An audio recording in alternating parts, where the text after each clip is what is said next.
Position, one play later, boom, end zone.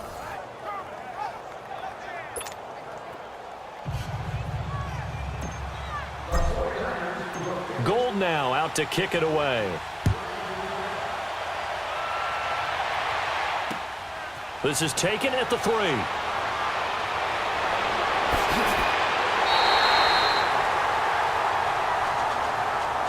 At some point, we're going to get it through our heads. Special teams, special teams, special teams. The spark that often wins games. So now here are the Rams as their offense comes back out. I'm curious to see, Charles, about the play calling on this drive. Last time out, the interception that led to a touchdown. Here we are. I mean, very close, one-score game. Man, if I'm a defender, I'm actually chirping Chili on the other side of the ball, saying, hey, we picked off the last one. What you going to do about it now? So when you do throw the football, high percentage, but throw it with confidence. If there's any hesitancy at all, it could end up in enemy's hands again. Well, they were looking to throw, holding on the big right tackle. That's real simple, partner. Keep your hands inside in the chest area. You're probably okay. You get it out on the shoulders, get them wide. Usually going to pick up a holding call. So following the hold, they're in a bit of a hole here with a 1st and 20. Now Kelly running left. And now running right through it. Oh, and now he bowls him over. 2 yards on the pickup. It'll be 2nd down. I like that run right there, partner. Not the flashiest run, not the one that's going to break for big yardage, but he understands the situation, and taking care of the football, paramount, and he got it done. Nursing that slim lead, you're exactly right. Hold on to that ball.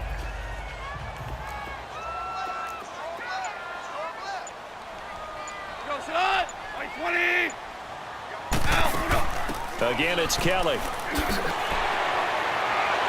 And he'll get up to the 43-yard line. 11 yards on the pickup, and that's going to bring up a 3rd down. And in this situation with the lead 4th quarter, they're liking keeping the ball on the ground, I'm sure. That's just smart football, but you know the defense has to know it as well. They've got to stop them here. So now we're going to see that loading the box in a big way. 6, 7, 8, 9, whatever it's going to take. Puts a little bit more pressure on your big offensive line. And he's going to get this all the way down inside the 35. And they convert on 3rd with a gain of 22. He's been the go-to guy. They needed a big play there on 3rd down. Went his way. It worked out. Doesn't matter whether they've scouted it or that they think he's going to get the ball. He has a knack for finding his way open and completing the connection.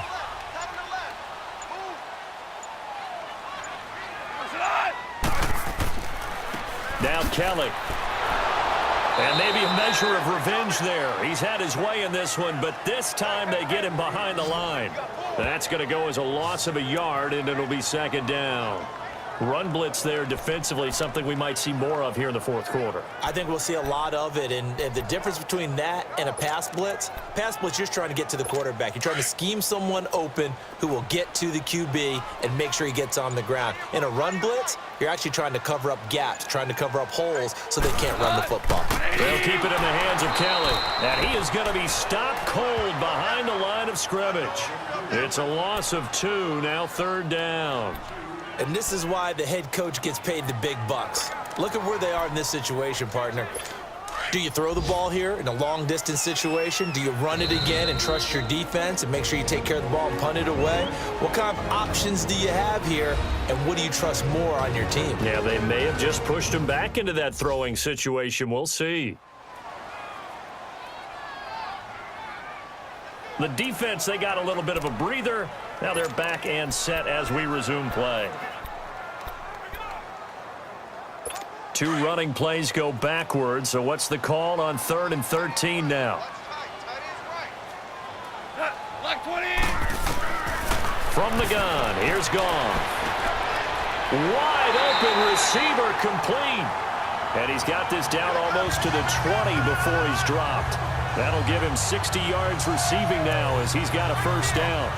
Big hook up there, forced to throw it on 3rd down. The connection's going to keep the drive alive and also keep the clock moving. Yeah, and from a defensive perspective, didn't get a sack, didn't knock the ball free, didn't break up the pass. The clock keeps running on you. You're in a dire situation now.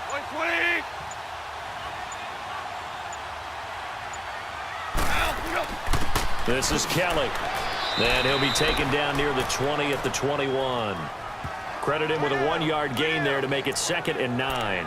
I like a guy who understands the situation. I also like a guy who you look at him and you say, that looks like a guy who knows the coach is going to say, guess what? You drop this one, you'll be carrying around the training facility for an entire week. Maybe flashback to high school or college, carrying it around campus, right? The old gauntlet drill, right? Anyone get the ball out while he's sitting in class and bring it back to the coach? He's in big trouble.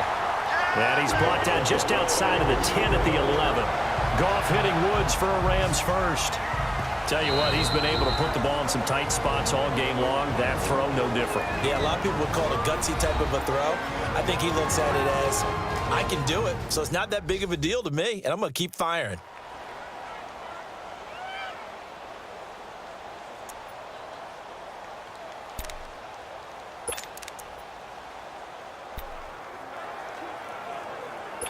Not totally home free yet, but it's looking good as they come up 1st and 10.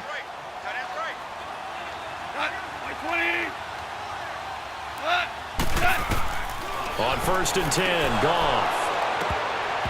His throw incomplete. Down here in the red zone, you know your tight end's going to be a favorite target. Couldn't hang on. And sometimes they just have to get out of their own head because they understand how tight windows are there and how many bodies are there. And sometimes they just overthink it and don't catch the ball. They'll run it now out of the gun. Give him 5 on the carry there, and it'll set up a 3rd down. And now here comes the 3rd of their timeouts defensively. So they'll be left with only the 2-minute warning to stop it from here on out.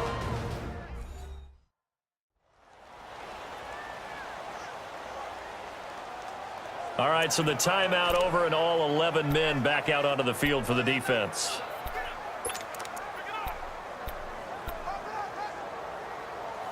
One of the bigger plays in the game thus far, and the crowd getting into it as we come up on a big 3rd down. A shotgun snap for Goff. And this is caught. He's got it. Touchdown, L.A. Tyler Higbee, his 3rd touchdown now on the year. And the Rams add on to their lead. Well, that was absolutely ideal for them, wasn't it? Trying to salt this game away. I think one of my kids just graduated in the amount of time they had the football. That was absolutely impressive. Everybody wants those salt away the game drives. What makes them successful? Well, when you're able to mix run-pass, when you're able to control the football and stay ahead of the chains, I'm using every cliche I know, but that's how you get it done because you're not taking negative plays, and that way you're able to run what you want to run when you get a chance to call it.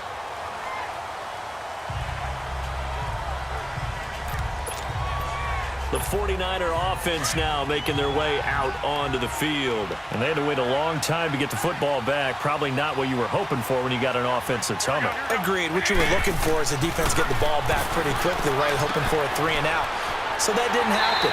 You can't yell at your D for that. They've got to take care of their own business and reestablish themselves now that they're back on the field. They'll wind up losing 3 yards here. And that'll make this a 2nd and 13. Time for a break. We'll come back and see this one out after this. So it's 49er football here as we get you reset. And let's see what they've come up with offensively after having time to talk it over. Garoppolo looks to throw. And that one almost intercepted.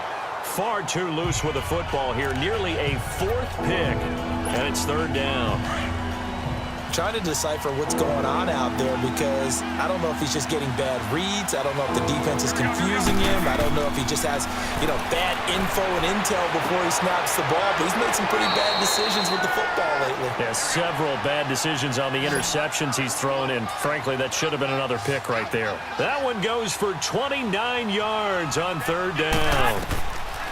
Garoppolo again. Over the middle to Garcon. And he'll be brought down at the 45-yard line. The completion good for 3, and it's 2nd down. Again, they'll throw with Garoppolo. Throwing over the middle, but it's incomplete. As tight ends go, he might not provide the super flashy plays very often, but he's pretty reliable. Usually an excellent target, and normally catches what's thrown to him, but he didn't on that play.